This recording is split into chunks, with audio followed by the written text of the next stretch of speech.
Well, Bob, it's a pleasure to be with you because I do think at their core, small business owners, entrepreneurs are trying to solve problems in their communities, in a product, or for the world, frankly. And you've really exemplified that to me because when entrepreneurs, whether they're doing their business for a certain purpose, it oftentimes comes back to the communities that they serve. And Sackcloth and Ashes, this company that I was able to visit with in Oregon is giving back. Every single blanket you buy goes to purchase another blanket for a community in need. And so I know that entrepreneurs at their heart are all about making everybody's lives better. And so I wanted to be able to sit down with you and hear from you directly about, one, how SBA's been able to be part of that journey of making everyone's lives better, but also, what entrepreneurship means to you. Yeah. Early on, we had to decide as we started to grow, are we going to take on an investment? And we decided not to in the early stages and try to see how long we can bootstrap the company, as long as we possibly can. And it was about 4 years in that we got our first SBA loan. That helped us tremendously. And it was mostly, our company is very simple. We spend most of our money on product and people. And so, we got to a point in when you're growing year over year for 4 years straight, and you start doubling production, that a lot of money needed to be allocated towards the product. And so the SBA loan, both the first one and the second one, primarily went to the product as we continued to scale.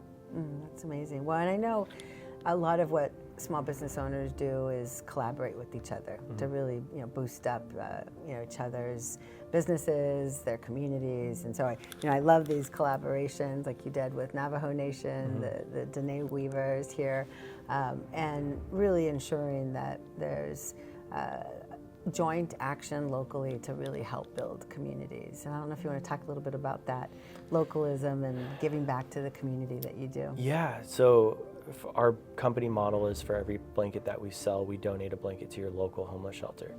And we've now donated to over 600 shelters in the United States and have built one of the most robust databases of shelters in the US.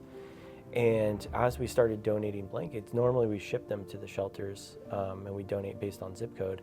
But in about 2018, I started visiting the homeless shelters and doing what we call a blanket drop, where we visit a shelter, pass out blankets, get to invite executives from companies that we're partnered with or influencers in the community to come and see some of the solutions that have been created to help the homeless issue. And so we do like a walkthrough of their facility. We share a little message with the folks in the program, and we give them a blanket. And after doing that over and over again all across the nation, I became more and more convinced that if we're going to see real legitimate change long term, it has to be done on a local level. And we've tried to solve so many of these issues in the US, top-down strategy. But when you're dealing with a complex issue like homelessness, homelessness looks different in Los Angeles as it does in Green Bay, and so the way that you're approaching a particular issue, it has to be done strategically based on a lot of different factors and geographic locations. So I've gotten to come across a lot of different types of solutions of addressing homelessness and solving homelessness, and it's been life-changing. But that's doubled down my theory on local impact is the most effective strategy to create change. Well, and that's what small businesses are. They are local. They're lining our main streets, defining our neighborhoods, and really transforming families and communities. And that's what SBA is about. It's really about helping people achieve that American dream of business ownership, but also in the process really making impact in people's lives. And especially as we gear into this incredible season of giving that's coming around the horizon, and people are trying to focus on where their dollars matter, and that's spending locally, investing locally in small businesses who create jobs locally. So it's you're just one of the great entrepreneurs that we've been able to be a part of your story, but really helping to advance our communities through entrepreneurship. And it is a small business boom. I was sharing with you earlier that more people are jumping into entrepreneurship. So any last advice for those entrepreneurs starting out?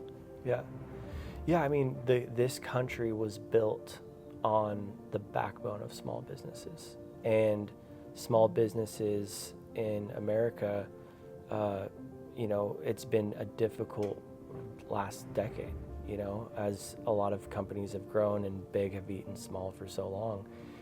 And so we're at a pivotal moment right now where we're at a fight for human connection and community, and we're in a fight for protecting what this country has been built on, which is, small organizations and smaller groups of people that are dedicating their lives to giving back to their community and serving their community in different ways. And so that's something that I've just become extremely passionate about.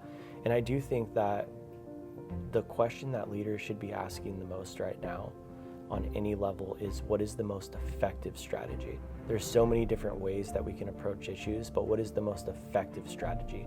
And I think the most effective strategy is to empower individuals and small businesses and local organizations to make an impact in their communities. That's great. Hear, hear.